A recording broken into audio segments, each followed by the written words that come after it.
ఎమ్మెల్యేల యొక్క పరిస్థితి ఎలా ఉందంటే సార్, రాష్ట్రానికి రాజు ముఖ్యమంత్రి అనుకుంటున్నాడు.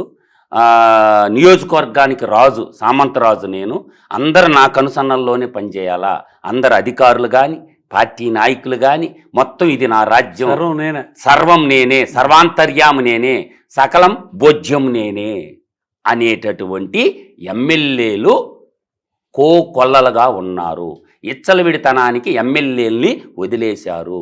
నువ్వు దోచుకున్నది దోచుకో, నేను దోచుకున్నది నేను దోచుకుంటాను, నా దోపిడీని నువ్వు అడక్కో, నీ దోపిడీ నేను అడక్కో, అందరం కలిసి ప్రజల్ని నాకేద్దాం. ఇది నడుస్తున్న తంతు, నడుస్తున్న రాజతంత్రం. అంతే తప్ప ఈడ పత్తి తెవుడు లేడు సార్. నిజాయితీగా గుండె మీద చెయ్యేసుకొని నేను ప్రజా సంపదని రూపాయి కూడా నేను ముట్టుకోలేదు, నా జీతం డబ్బులతోనే నేను బతుకుతున్నాను అని చెప్పేటటువంటి ఎమ్మెల్యే ఒక్కడు కూడా లేడు.